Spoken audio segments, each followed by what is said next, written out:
It's Amber Laura Hurd. And what is your address? I live in Yucca Valley, California. And how old are you, Amber? I am 36. I just celebrated. Okay. And do you have a daughter? I do. She also celebrated her birthday recently. She's 1. Okay. And what is your profession? I am an actor, mostly. Okay. Now, why are you here? I am here because my ex-husband is suing me for an op-ed I wrote. And how do you feel about that?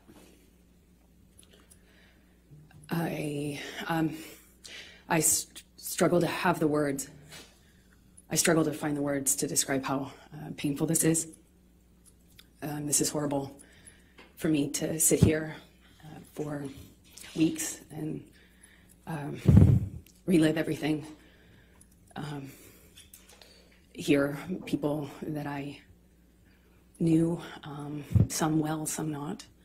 My ex-husband, with whom I shared a life, speak about our lives in the way that they have. This is the most painful and difficult thing I've ever gone through, for sure. Now, there was a trial in the UK in July of 2020 where Mr. Depp had sued the Sun newspaper and Dan Wooten. Do you recall that? Yes. And what was your level of participation in that lawsuit, in that trial? Well, I was not party to that lawsuit. I was a witness, I suppose the primary witness, since it dealt with the truth of the relationship that I shared with Johnny. And what, if any, role did you have to play with respect to, for example, witness statements and testifying? Objection, compound. I said, for example. Overruled. I had to write, I think I gave 7 witness statements under oath testimony. I sat on the stand for 4 days under mostly cross-examination. And up until this point, it was the hardest thing I had ever had to do. Thank you, Amber. I'm going to take you back, and if you can just tell the jury a little bit about your background. Tell us where you grew up. I come from Austin, Texas, a small town outside of Austin that you probably haven't heard of. No one has. It's called Maynard. And I was raised by my mother and my father, and I grew up with a little sister, although I have a big sister as well. And your little sister's name is? Her name is Whit Hurd. And how much of an age difference is there between the two of you? Whitney and I are about 1 year, I think we're 16 months apart, so right next to each other. And what did your father do for a living? My father broke horses and did construction, he painted houses, and hunted and fished, but that was for fun. And what did your mom do? She worked for the state of Texas. Let me just, since you talked about the breaking horses, can you just tell the jury what your role is in assisting your dad on that and what is involved in breaking horses? Objection, leading. Can you just tell me about? Overruled. You just got to stay on, basically. I would help him. I was more of a crash test dummy. You know, when you train a horse, it's a wild animal. It doesn't necessarily like to be ridden.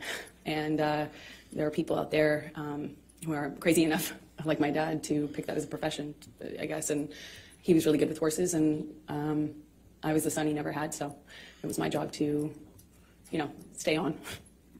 And what, if anything, did you learn from your father about how to react to the horses? Well, with training horses, I guess the key things are to not show fear, not get intimidated, not show fear, be tough and calm. Tell the jury a little bit about your educational background during those growing up years and your work experience. I worked any job that I could from the time I was really young. I wanted to get out of Texas and do something with my life and see things and do things. So I was in school and really pushed myself to, I just always pushed myself to be able to accelerate the process. I wanted to, get out of school as fast as I could, and I wanted to do more things with my life than stay in Texas. So what types of things, so where did you go to school when you were younger? I was a scholarship kid at a Catholic school growing up, several different Catholic schools, but they were always in the other, on the other side of town, in the wealthier part of town, and I grew up quite working class, and thankfully with as long as I maintained an A average, I enjoyed the benefit of a scholarship, and I did that until I realized that I could take my GED and SATs early, and I did that and placed out of school and effectively left school at 16 years old, I believe. And what did you do for work during those younger years? I took any job that I could. I worked at my father's construction company, sometimes, just administrative stuff. I mean, it was a small company. But I answered phones, and I worked at a modeling agency that was also, offered photography classes, makeup classes, hair and makeup classes for people that were pursuing a career in entertainment. And I started taking classes that I paid for by working there, effectively as a trade. And I eventually worked there long enough to be able to pay for my headshots, which are the pictures that you use in the industry to promote yourself, in whatever, acting, modeling, or both. Okay. And what, if any, charitable work did you do when you were still young? It started off as a requirement for the school I went to, and then I liked it so much, I think, because it meant I wasn't at home, and it was important to me is just to not spend time at home. And I really loved meeting people, so I worked at the soup kitchen every morning before school during the school year for about 4 years. I didn't go on weekends, but on weekends I would do various things. Worked at children's museums typically, because they would work with younger volunteers, and mostly soup kitchens and things involving children. I worked at with deaf kids for a while, and I love it. And when you worked with deaf kids, what, if anything, did you do to learn to be able to work with them? Objection leading and 404. And relevance, Your Honor. Overruled. Well, I taught myself how to sign basic sign language, and then I pursued it. I audited a course at the community college, which I ended up going to get out of high school early later on. But I would audit classes. The teachers never wanted to kick the random 12-year-old out of their class, I suppose. So I remarkably was able to audit, I think, the majority of 2 semesters, and that's also helped me learn. So how did you end up in Los Angeles? I did a small job in Texas where I played a part in a movie, and the actor in the movie that I was playing opposite had an agent visiting him from LA, and I met her on set, and she said that she had heard about me from another bit part I did. I was taking jobs in Austin for really anything, to be an extra, to apply I did makeup once. Nothing, no job was too small or, for me. So I put myself out there, and she had heard about me, and she said, I have heard about you in this town, and I'd love to meet you in LA if you're ever out in LA. And I was like, when can I come? And she made an appointment with me for the following week, and I used all but $180 or something to get out there, and I landed. I didn't know anyone. I was 17, and I've effectively been there ever since, I suppose. So when you arrived in Hollywood, please tell the jury what you did to get moving there, get going. I went to every audition, every casting, every meeting, every appointment that I could. I put myself out there. I didn't have a car because those were expensive, so I took the bus around LA. It was before smartphones. I had a Thomas guide in my bag and a change of tank tops. Not that it mattered, but I went to about 10 auditions sometimes a day, and would change clothes if I needed to in the back of the bus I was taking, and I just hustled from one audition to the other. And I got a bit part on one thing, and then I got a bit part on another thing, and then eventually my roles kind of became more important or bigger, and it's been a slow progression, I guess, since then, of doing either tiny bit parts in bigger movies or doing, larger roles in movies that no one would see. And I guess, it still is kind of like that. So I'm going to ask you to go from 2002 to 2009. If you could just describe for the jury a little bit what types of parts you had. I think they've indicated they didn't. You have not been well known here in this courtroom compared to Mr. Depp. So perhaps just take them through a little bit of that. Yeah, that's fair. I did small roles in big films like Zombieland and Pineapple Express and movies that were well known. My first one was Friday Night Lights. But again, I had small roles in those bigger films. And then I would do larger roles in kind of smaller films. Like I did a project where I was the lead in a John Carpenter film, and he came out of retirement to do that.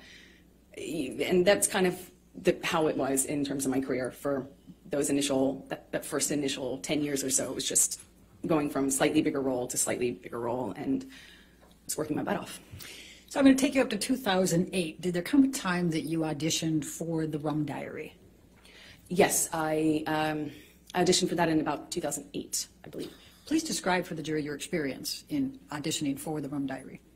Well, I auditioned a few times, which is common in my work. You know, you get a call back, as they say, and I think I had at least one, maybe two callbacks with the director, and then I got a call saying that Johnny, who at the time was, I think I knew that he was producing it as well, was doing a project that was something very personal to him. He was reprising his role as his late friend, Hunter S. Thompson, and it was a very important project to him, and that he wanted to meet me in person.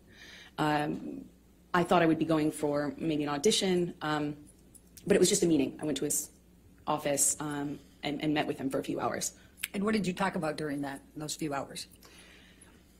We talked about books and music, poetry.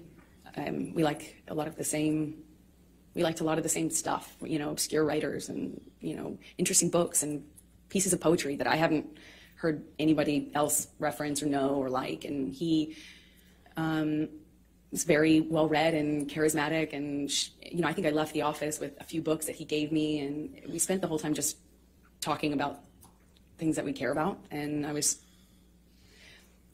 so surprised that somebody, you know, I knew who he was. I wasn't familiar, you know, I wasn't a fan of his work. I wasn't familiar with him, but I knew who he was. You know, he's one of the most famous people in the world. So it was already a weird thing to go and get called into his office. And, you know, I'm a no-name actor. I was 22, I think, and I thought it was unusual. It was weird because he was twice my age, and he's this world-famous actor, and here we are getting along about obscure books and weird, you know, old blues, and I thought it was remarkable. You know, I thought it was unusual and remarkable. I left there just feeling like, wow. So did there come a time that you learned that you were going to be cast for the role in The Rum Diary? Yes, a few days later, my agent said that Johnny's going to call you. We gave him your phone number. I was like, oh, okay. And shortly after, my phone rings, I pick it up, and I hear, you know, this like deep voice on the other line, and he said, "You got you're it, kid. You're the dream. Hunter wrote this part, and you're the dream. You're it, kid." I was like, and amazed. Please describe for the jury what that means. What was the Rum Diary and this Hunter Thompson? What was the concept here, and what role were you playing? Well, it was my understanding that he was bringing to life his late friend, and what he told me was that this character is supposed to be the dream woman, like the dream, American dream. And so I knew what he meant. He indicated to me when he told me I got the role that I was that, you know, I was the dream kid. That's what he said. So did there come a time that you started filming The Rum Diary? Yes, I'm not quite sure how much. I think we started filming in maybe March of 2009. And where did you film The Rum Diary? We shot it in Puerto Rico. And describe, if you can, the events of the filming and your interactions with Mr. Depp during that time. It was a bit surreal, you know, filming in a place like Puerto Rico. It was beautiful. It takes place in the 50s, so everything really looked beautiful, you know, cars and clothing, the music. It was a very colorful shoot in general. I couldn't have asked for, you know, a better scenario. I was on film. I mean, I was on set reading my books, and occasionally Johnny would talk to me, and then he started to be really kind to me, like more open with me. When we'd have hot days filming, there'd be this big SUV pull up, and a security guard would kind of usher me into this car, and it would have the AC blasting, and I'd be sitting in the back of the SUV, just thinking what a strange experience the whole thing was. And we didn't really have a whole lot of interaction on set until we did a scene that involved kissing. We had a kissing scene, and it didn't feel like a normal scene anymore. It felt more real.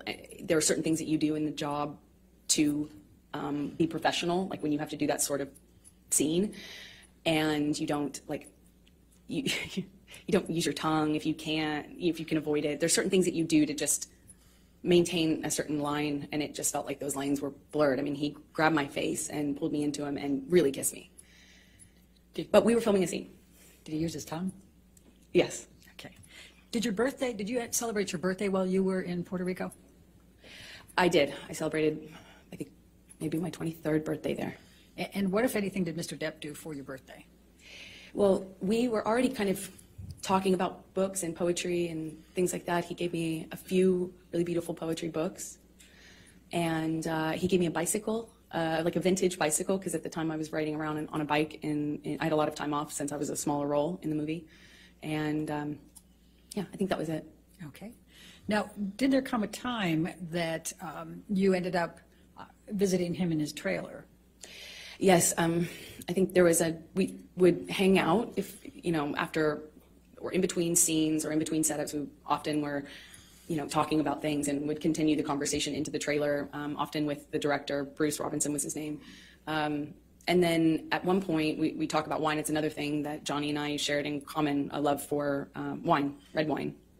And we were talking about a kind of wine that I enjoyed, and I was, going on about how great this bargain wine was, and I didn't understand, how much more sophisticated Johnny's taste in wine was.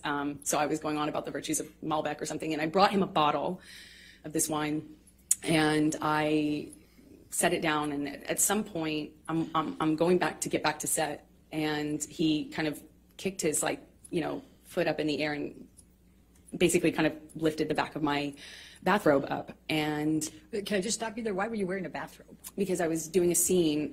It was a period film, so it took place in the 50s. And so I had all of this old undergarments that are for that time era on.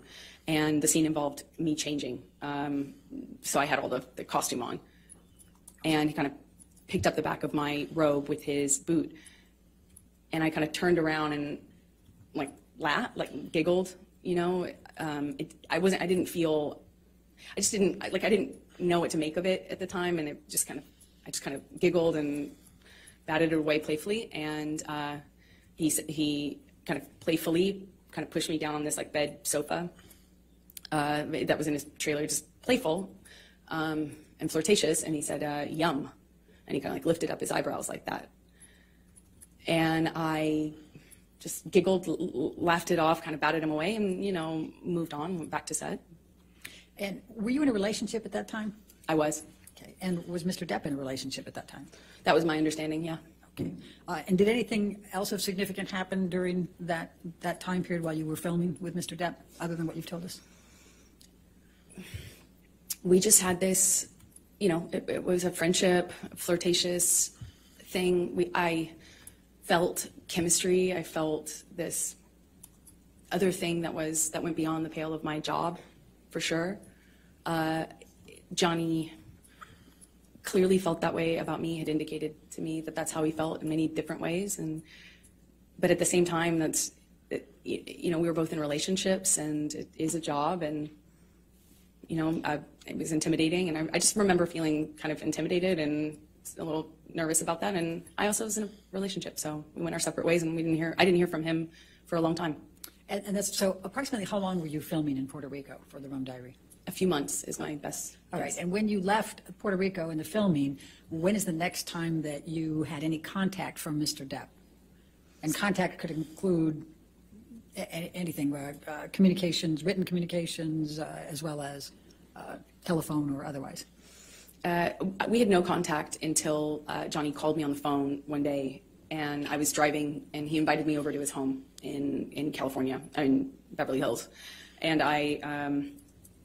it was out of the blue. I didn't even have his phone number, so it was quite unexpected.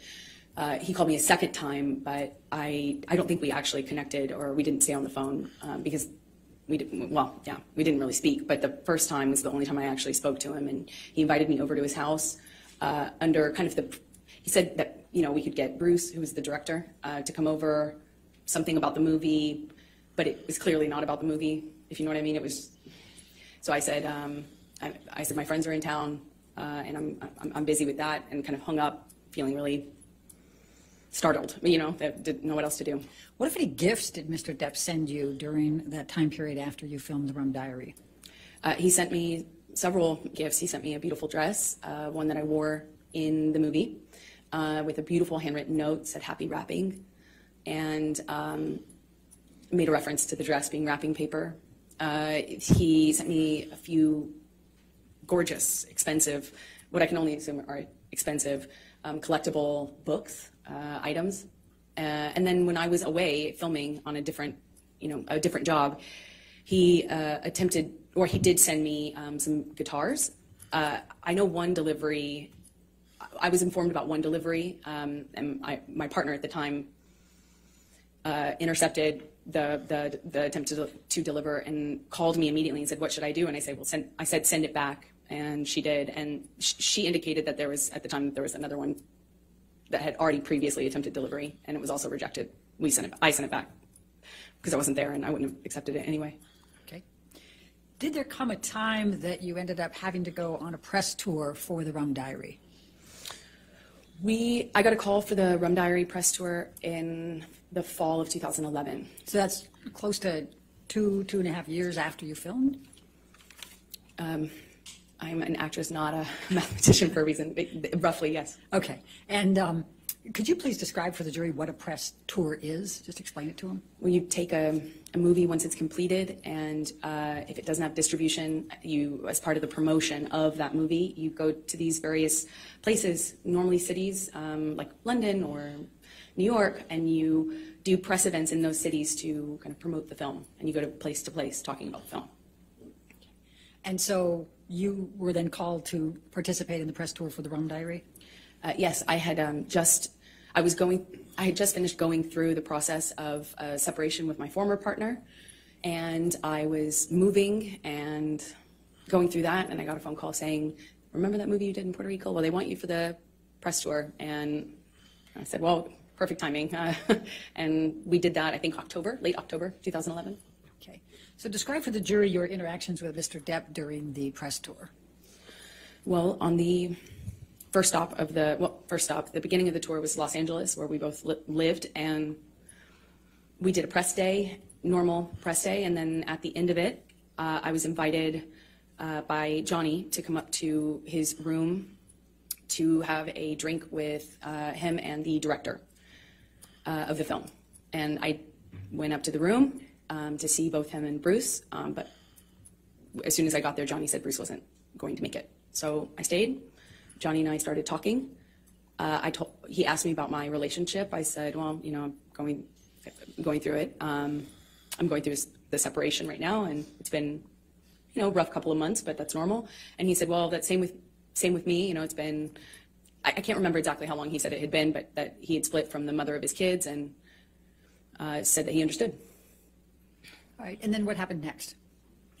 Then we drank red wine and continued to talk, and the talking became us, reconnect. It was like reconnection was almost instant. It was just chemistry. It's hard to explain that, but we sat on the couch and we talked, and it felt like there was it felt like there was an electricity to the room, and that's how I felt when I was alone with him anyway. And it was instant again. I was like, whoa. So on the couch, we talked, finished some wine, and then I got up and left. And as I went to leave, he grabbed both sides of my face, similar to what he did in Puerto Rico when we were filming that scene. And he kissed me, and I kissed him back. And what happened next with respect to any relationship with Mr. Depp? Well, then we fell in love. We went on this press tour, and we went. It was a beautiful and strange time. We were flying from one, not together, but going from one city to the next, Europe, New York, Los Angeles, as I said, and we're just traveling around talking about this movie that we did together, that we participated in together, and we were falling in love. It was just, at the first dinner in London, he sat me next to me. He produced the film and was a part of controlling the film and was responsible for different things than I was as an actor having a small part in it. And we went on this press tour, and I think in London he had me sat next to him at a dinner, and then we ended up spending the night together in my hotel room. And for the rest of the press tour, it was on. I'll put it that way. All right. And how long approximately did the press tour go? I don't know exactly how long it lasted. I think, there were press engagements in this city for a few days, and then another city for a few days, and then there was a break, and then there was another press opportunity, I believe. So it was kind of spread out over maybe a month, if I'm guessing. So when you returned to Los Angeles, what, if anything, took place with any relationship with Mr. Depp? Well, once we were back from the press tour, we had this whirlwind romance kind of just in these beautiful places all over, and we're falling in love and not able to really show it because the world didn't know about the split between he and his former partner. And of course, as a woman, I was like, is that troubling? And I'd ask him, no, he swore to me that they hadn't even shared a bed for a year, and that they were protecting the kids and not publicizing it, or not making it known to the press. And so we kind of had to be a little bit under the radar, not a little bit, we had to be really under the radar, because as Johnny pointed out, that the world would blame me and call me a homewrecker, even though I had nothing to do with it. So we were secretly dating, and then, it was beautiful. It was, I felt like this man knew me and saw me in a way that no one else had. I felt he understood me. I felt he understood where I came from. I felt that when I was around Johnny, I felt like the most beautiful person in the whole world. It made me feel seen, made me feel like $1 million. And that kind of feeling where, he just lavish gifts and lavish expressions of love, and how he had never met a woman like me. I remember he took the foil off of this bottle and put it on my ring finger, and I had only been with him days, or maybe it was weeks at the time. Yeah, it was probably about a few weeks, but it just felt very intense. But we weren't doing normal life stuff. We weren't stuck in traffic with each other. We weren't going to the grocery store and doing life. We were hiding in these places around the world. He has so many homes, and so we'd be in one of those homes, or my home at the time, and it would be like a bubble, we were in this little bubble of secrecy, and it felt like a warm glow, as we would say. Just music and the kind of books that we both loved, and poetry that we both knew by heart, and it felt like a dream. It felt like absolute magic. So while you're dating, I take it you're dating at this point, right? Yeah, sorry, while you're falling in love, you're also dating, right? Okay. Yes. Did there come a time early on that you ended up going to his Bahamas Island?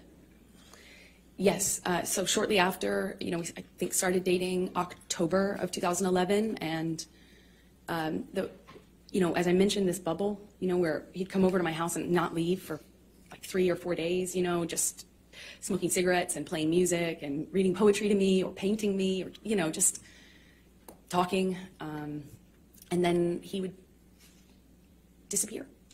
And there'd be just no way to get a hold of him, no way to contact him.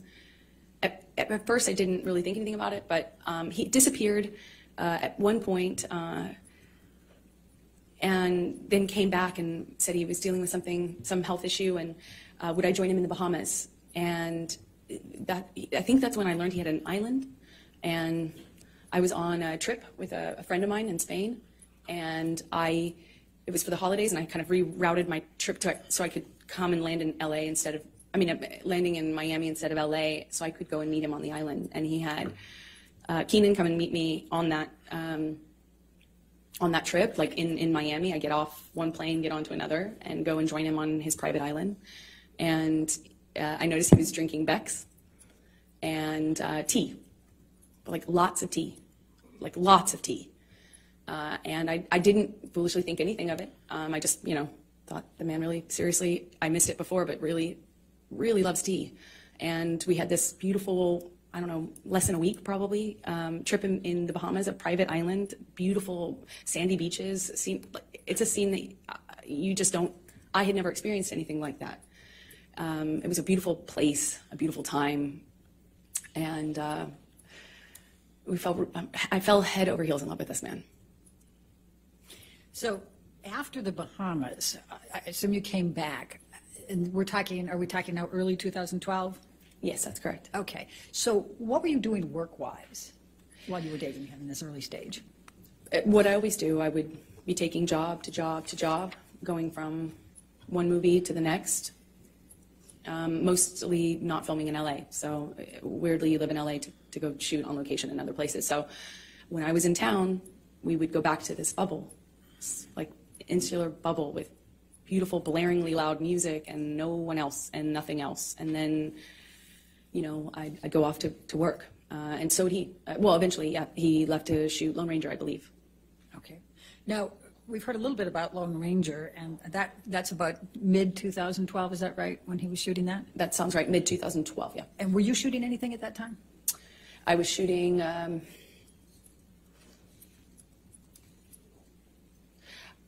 Machete Kills? I believe I was shooting Machete Kills in Austin. I had a small part in a Robert Rodriguez film that shot in Austin. But I think Johnny was shooting and then having some time off, and there was just a lot of travel, a lot of movement. So, and so, what if any visiting did you do with Johnny while he was on his set for Lone Ranger, and where was he? Well, he was filming all over the Southwest, and at some point I came to visit him, and on one of his locations, and I would stay in the house because I couldn't really. Occasionally I would leave with his security guards, but I didn't really have anything to do but visit him for a few days. So I'd cook and kind of stay at home and paint or whatever and wait for him to come home and have dinner ready. And we would have these little bubbles, but kind of scattered throughout the Southwest as he was filming. And at the time, Johnny had, when I first arrived at one of these locations, it was the first time that Johnny told me that he had had a health issue, something with his liver, and that he wasn't, that's why he was not drinking. He was drinking a lot of tea, like a lot of tea. Okay. And so we've heard a little testimony about boots. What, if anything, did you do to help Johnny with his boots? Well, I suppose that I took off his boots and it made an impression on him, and I was happy to, anything I can do to show love. Certainly how I felt about him. But if he wanted to take off his own boots, he certainly could. There were a couple of things that, I don't know, stuck in my head that I noticed that I thought might be a little bit of a dilemma at some point. For example, I worked quite a lot, and when I would come home from work, I would come in the house or the hotel, and she would sit me down on the couch and give me a glass of wine and take my boots off, set them to the side, and I'd never experienced anything like that in my life. I just never thought I just never experienced that before, and it became a regular thing that she did, this kind of routine. And I remember one night I came home from work, and I think she was on the phone or something, or busy. She was doing something, and so I sat down on the couch and I took my boots off, and suddenly Miss Hurd approached with this look on her face and she just said, "What did you just do? What did you do?" I said, "What do you mean?" "You took your boots off." I said, "Yeah, yes, I did. You were busy, No, no, no, that's my job. That's what I do. You don't do that. I do that. Okay, all right then. And then she said, let me get you a glass of wine. And she brought me the glass of wine. But I did take pause, of course, at the fact that she was visibly shaken or upset that I had broken her rules of routine. I thought that strange. And then once you notice something like that, then you start to notice other little tidbits and things that come out. Did you buy Mr. Depp any knives during that time period? Objection leading. Sustained. What if anything did you do with respect to knives during the time period you were with him in the Lone Ranger? Objection leading. What if anything? Overruled. Johnny had a thing for turquoise, and that eventually, being in the Southwest, it can happen really quickly. I also too really love turquoise, and he loved knives. He loves a lot of things. When Johnny loves things, he does it a lot, lots of it. So he had these daggers that he had given me. They were beautiful in design, and they're long, curved daggers. And he just talked a lot about knives, had a knife and gun collection, and was quite proud of it. And at some point, I don't really remember exactly when it was, but at some point I picked up what I thought was a really beautiful turquoise-handled knife. And I had it engraved with a saying that Johnny would say to me all the time, which I, thought was romantic, as funny as that is to say now. And what was the expression, the saying? Until death, hasta la muerte in Spanish. Now, by the time that you're visiting Mr. Depp during his shooting of Lone Ranger in the June through August 2012 timeframe, what, if any, relationship has he developed with your family? Oh, well, starting really early on, Johnny was so kind, so generous to my family, but especially my mom and dad. He met my dad, and my dad's a big personality. He's a rowdy guy. And Johnny just all of a sudden, I had never noticed, Johnny have a southern, all of a sudden Johnny had this southern accent and was really like buddies with him. And they really seemed to get along very well. They're, just like instantly he was giving my dad gifts. He gave him guns, he gave him knives. They had this, Johnny just really just showered my dad. And my dad's a working man, salt of the earth guy. And he was just like, floored. He's getting all these amazing gifts and being invited to come on to these locations. And, Johnny's this big movie star. And my dad was just like, I think my dad would have married him himself, not if I hadn't. And Daddy, watch me twirl. Daddy! He just instantly, he gave my mom jewelry, brought her out to come and see me while I was visiting Johnny on Lone Ranger in some part of the Southwest. I think it was Colorado. He gave her this beautiful turquoise necklace, and they were definitely taken by him. And what, if any, relationship had Mr. Depp forged with Whitney by this time, your sister? I believe the relationship came a little bit later as they got to know each other, but he did the same thing with my sister and just really found a bond with them that, was, it was, he tried to do anything and everything he could to make them feel like special, and they did. My mom, my dad, and my sister.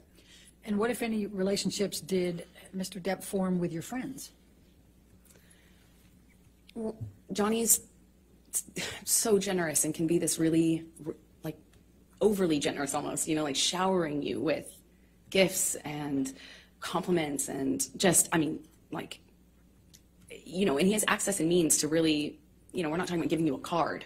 We're like talking about just these like extravagant trips or these extravagant gestures, and it's a lot. And he did that with my close friends. I relied heavily on my friends, and had a pretty strong support network with them. And he really just showered them with generosity and love and light, and invited them to come to these exotic places and flew people here and there. He's incredibly generous. So going back to the filming of The Lone Ranger, what, if anything, did Mr. Depp do with respect to a horse? Objection leading. What, if anything? Overruled. Johnny at one point insisted on buying me a horse, and I, of course, said that's extravagant. There's no way I could accept that. That's also, how will I take care of that horse? You know, it's so extravagant. So I said no, of course. Eventually, he got a hold of my dad and worked it out with my dad, like what kind of horse to buy, and then showed me a picture of this horse and said, "It's yours. It's coming here." I think it was being transported, and he said, you know, that he had my dad's help on it, picking out. And you know, I grew up on my dad's horses. I grew up riding with my dad, so you know, I had resisted for I think about like a month and a half or something of him kind of bringing up the idea and me saying, "That's a crazy gift. No, thank you. No, that's incredibly generous, but I couldn't accept." To all of a sudden I had a colt. So, so let's take you through 2012 and your relationship. Could you just describe for the jury a little bit about how that relationship evolved through 2012?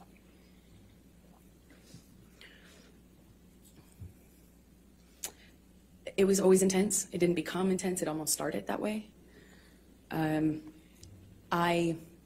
When I was with him, you know, I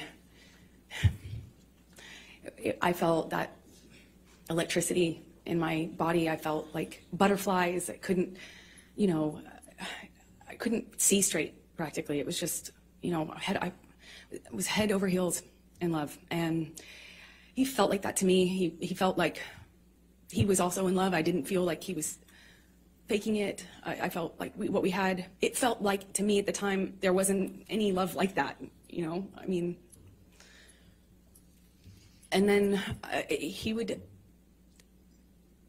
started to kind of do this thing again where he'd disappear and he'd come back. And I remember at first when he first started drinking, I didn't really think much of it, but all of a sudden the behavior kind of started to go in line with the disappearing, and he'd come back and he'd just be different. And I'd say something and he'd accuse me of saying something else or saying it in a different way, or he would, it was mostly my clothing at the time and me working. That was the main thing. Like, I found myself trying to not talk about auditions because it would change the mood so dramatically. I tried to, you know, he would make these comments about, you know, whoring myself out, but do so in the context of me acting, you know, and he would talk about other actresses who do my role in this way where they were worthless whores, that they were, you know, fame hungry, you know, expletive, you know, just this, the point is it felt really dirty to be an actor. Never mind that he was one. It was dirty that I wanted to do this job that I wanted to do, and I was doing the job of an actress. It was every time I was walking out of the house, he would ask me, "That's really what you're wearing, kid? Oh, I see." You know, I wore a dress to an event once, and I felt beautiful in it. Like, stupid as that sounds, I felt pretty in this dress I picked out, and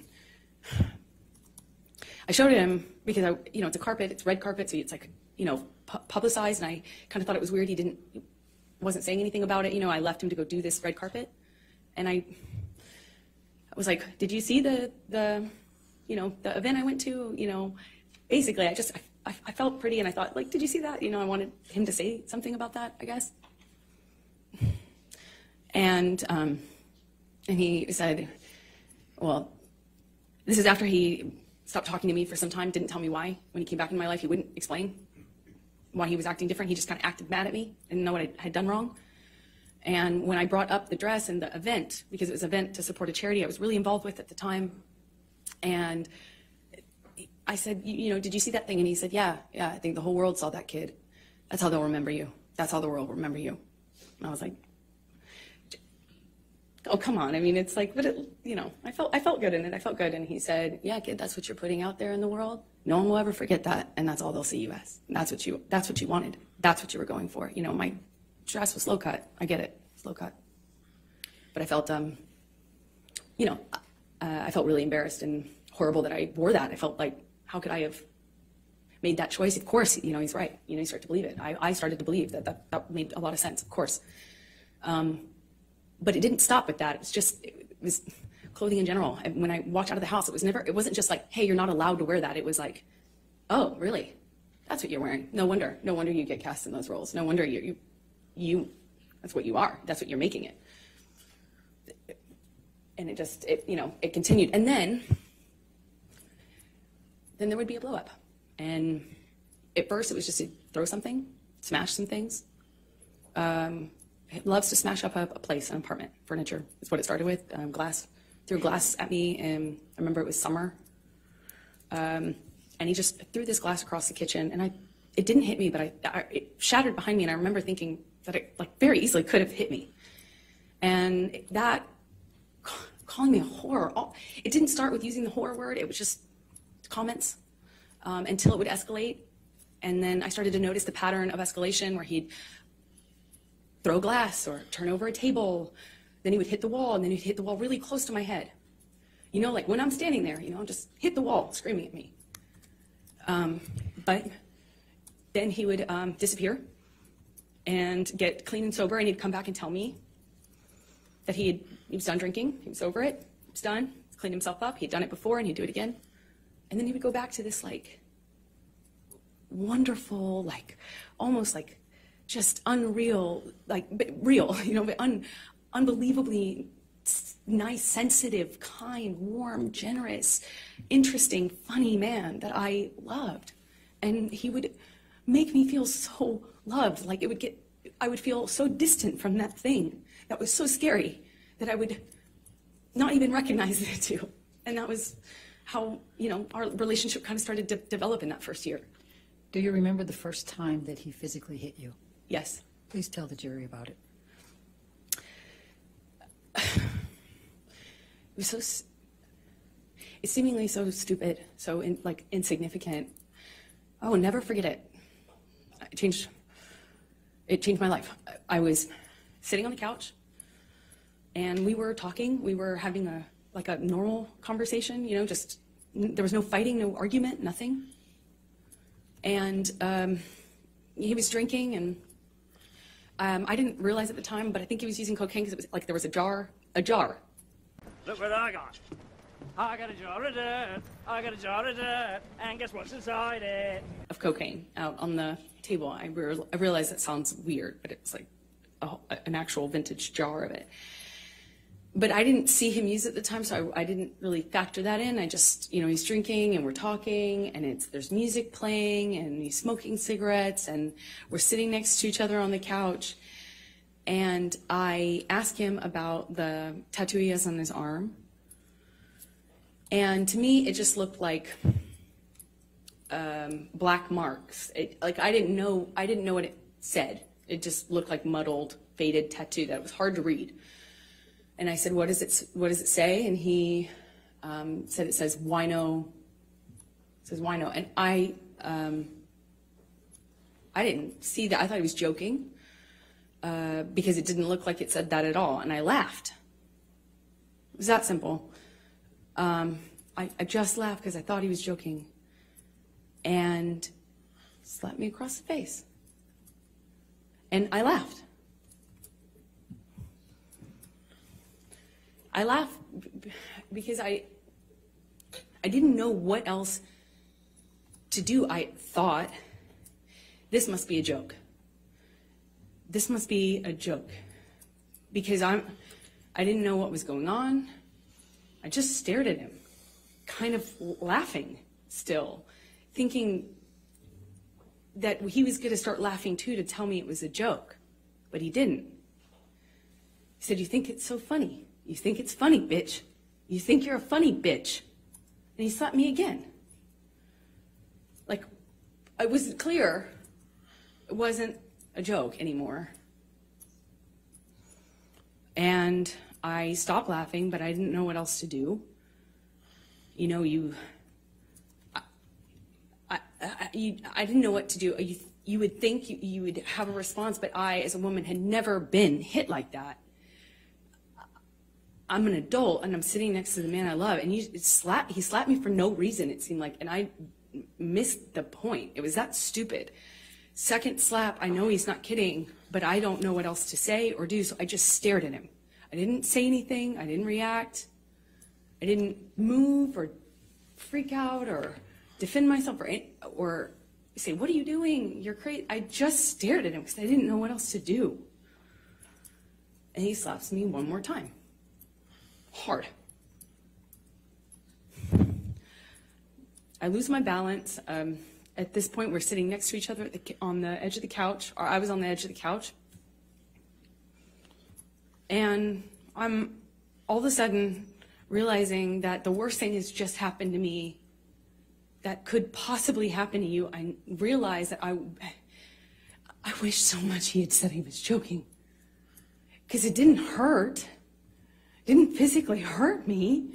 I was just sitting there on this carpet, looking at the dirty carpet, wondering how I wound up on this carpet and why I never noticed that the carpet was so filthy before, and I just didn't know what else to do. I didn't know what to say. I didn't know how to react. I just sat there thinking, how much time do I have till I figure out what I need to do? Because, God, did he just hit me? Have you any idea how fucking deluded you sound? No, I didn't want to leave him. I didn't want this to be the reality. I didn't want to have the man I was in love with. I know you don't come back from that. You know, I'm not dumb. I know you can't hit a woman. You can't hit a man. You can't hit anyone. You can't just hit somebody because I knew it was wrong, and I knew that I had to leave him. And that's what broke my heart, because I didn't want to leave him. I thought if I got up out of that room, I'd leave the best thing that ever happened to me. And I wish I could sit here and say I stood up and I walked out of that house and I drew a line and I stood up for myself. But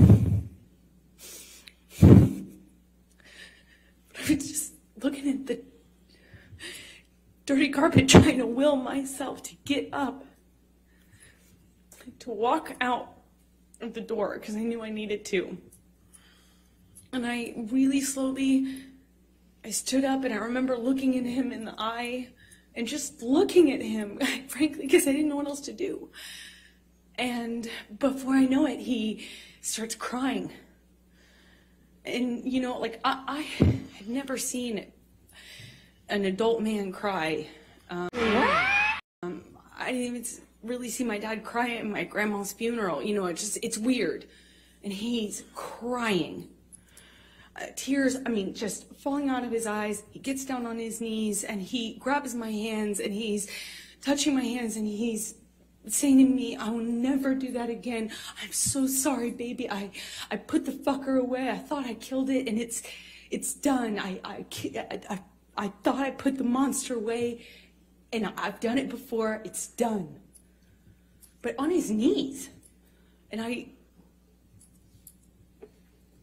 didn't have words. I didn't know what to say. I just remember thinking that it was just, he was crying.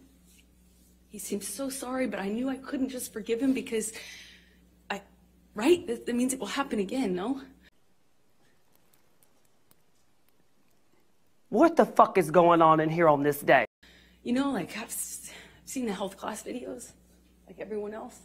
And I got up in my car, I walked to the car, I didn't say anything. I made a point to not say, "Oh, it's okay," or anything like that. I just didn't say anything. I got up, I went to the car, I sat in my car, and I felt like I sat there forever. I didn't want to turn the key.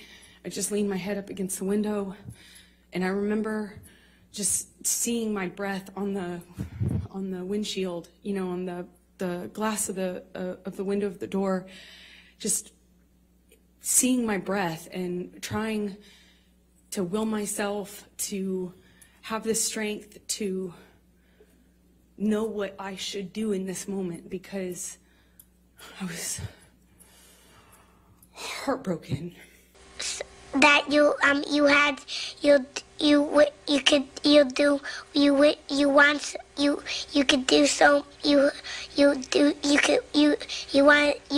him to do. And I sat there for a long time, and I eventually turned the key and drove home.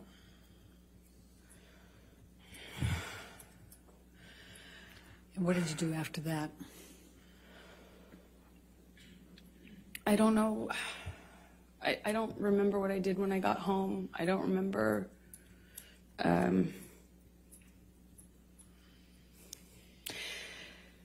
I went to my therapist. I told her. Objection, hearsay. I'll sustain it as to what she may have told her. I went home, and a few days later, started getting, I actually don't know how many days later, but I started getting calls and texts from Johnny, apologizing profusely. I mean, just, he said, I'd rather cut my hand off than ever lay it on you or lay it upon you, and he had that way of talking. It felt like poetry.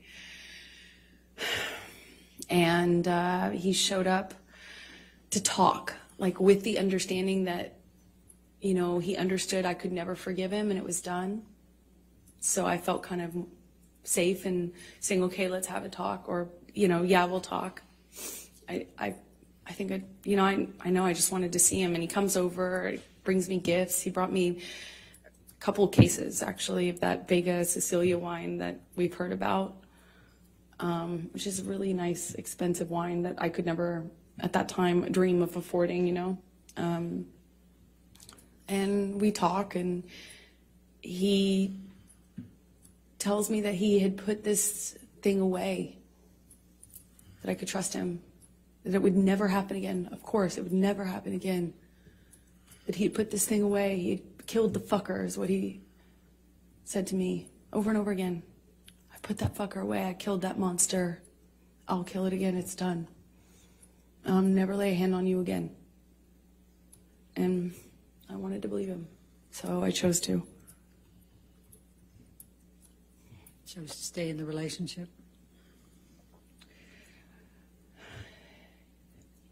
Yeah, I did. I believed it, but I believed it wouldn't. I believed that there was a line he wouldn't cross again, and that was it.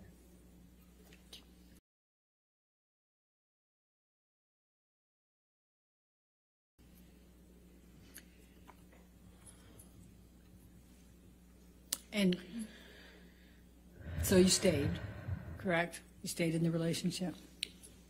Yes. Okay. So, is this a good time? You can keep going a little longer, please. Okay. Thank you. So, could you please describe for the jury the evolution of your relationship after that time with Johnny?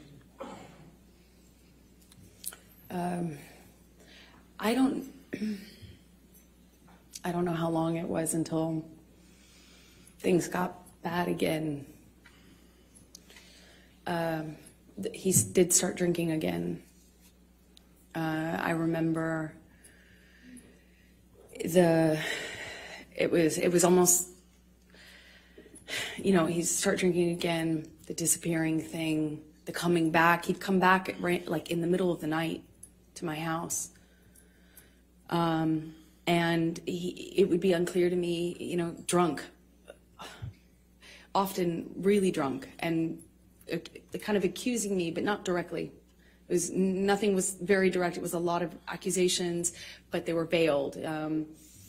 What I was wearing, who I was with, why didn't I text him back? I didn't text him back right away. This is when I was at my place in Orange.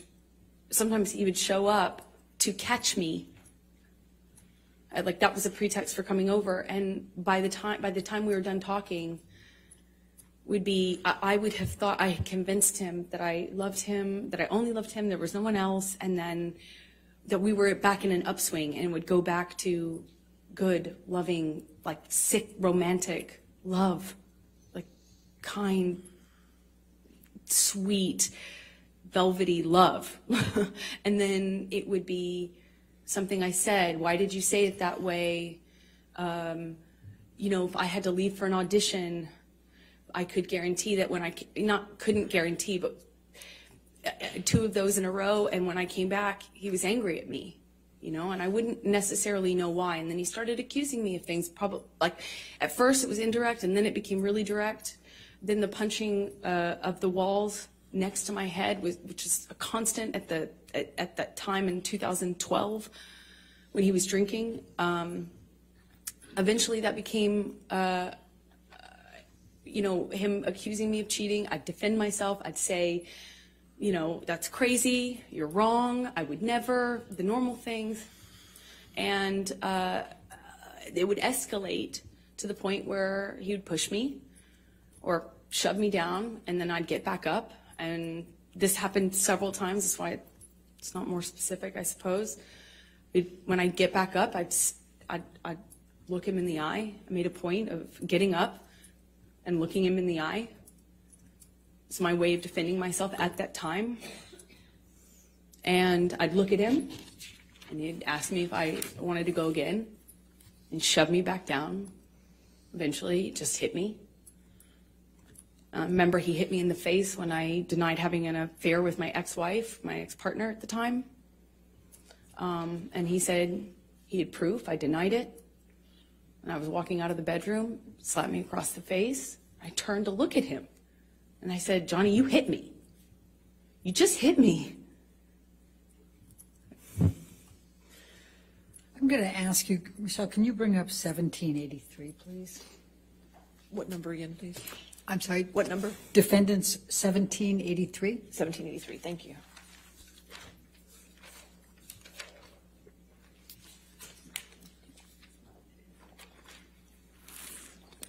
Do you recognize this picture? Yes, I do. And could you tell us what it is?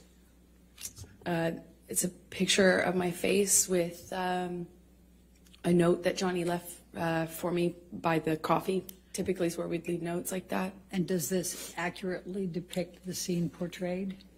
It was one of those scenes.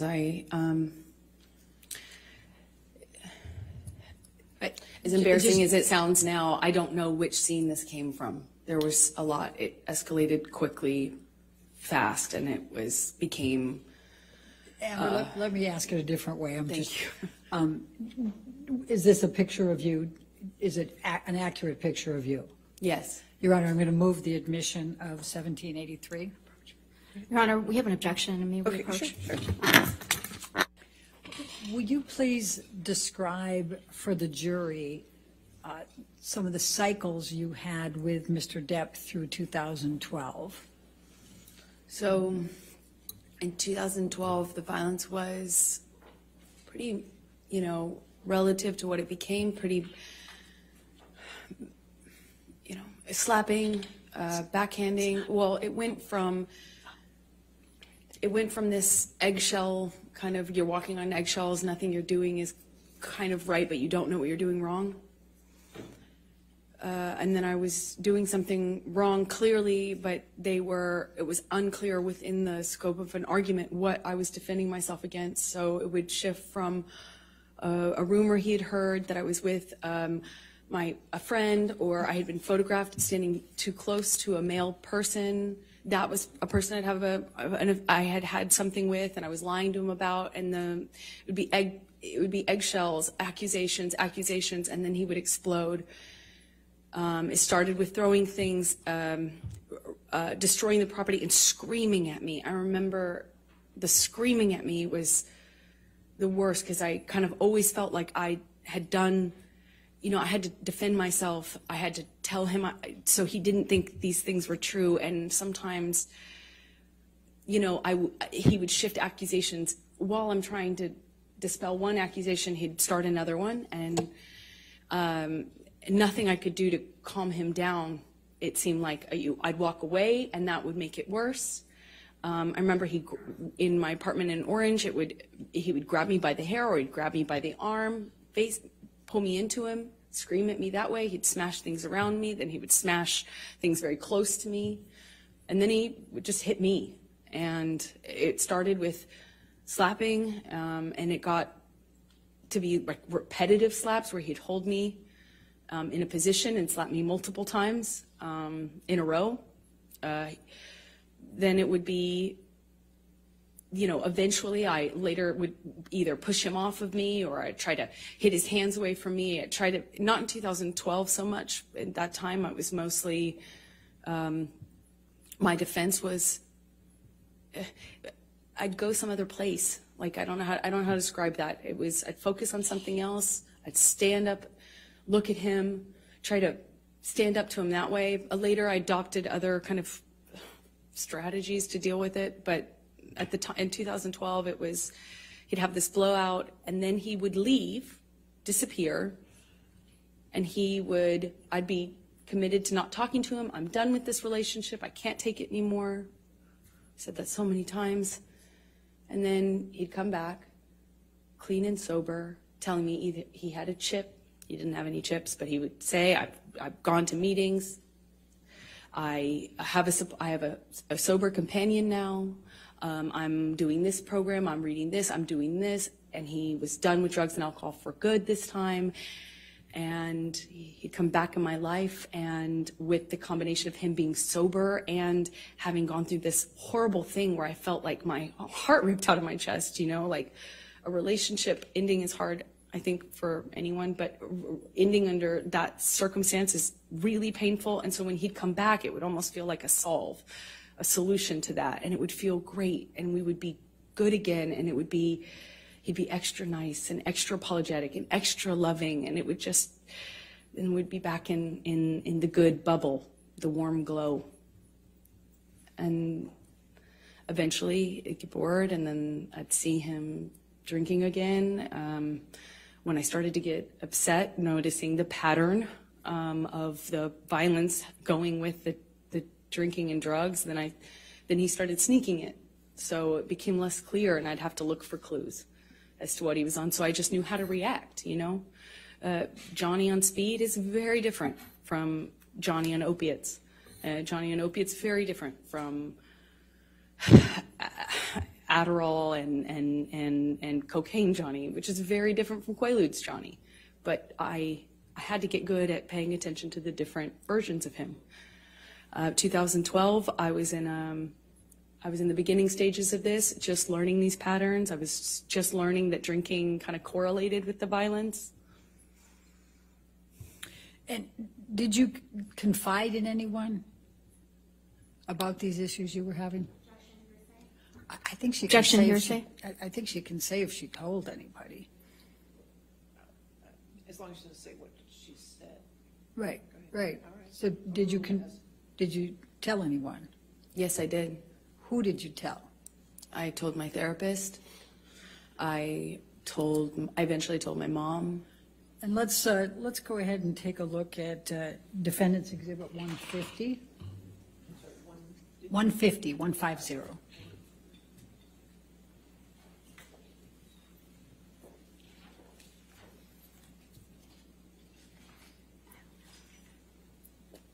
Your Honor, I'm going to object on hearsay. Yeah.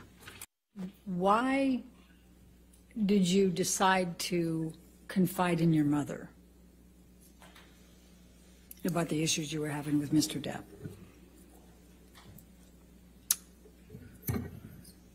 I think I felt safe talking to my mom because I knew that she understood these dynamics and she wouldn't judge me for staying with him, for loving him, even though this was happening and was happening to me.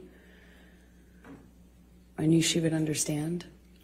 And when approximately did you start confiding in your mom about your issues with Mr. Depp and the physical abuse? Objection, hearsay, compound. I sustain as to compound. When did you start confiding in your mother about the abuse you were suffering at the hands of Mr. Depp? I was confiding in her from the very beginning about the abuse, the psychological abuse, the kind of control, the disappearing, the not knowing where he was, then he'd come back and sometimes in the middle of the night, the constant accusations, like that sort of thing. I talked to her about probably from the very beginning. The fact that I was secret, I had to hide. I couldn't tell any of my friends that I was with him for a long time because he told me everyone would blame me for the split with him and his partner. So I had to kind of sneak around and kind of get brought to his house, typically in a secretive way, and then he'd come to mine in a secretive way, and it was just all very, so very isolating. And I confided with her at the very beginning on that sort of thing, and then later opened up to her about some of the violence. I did it gently.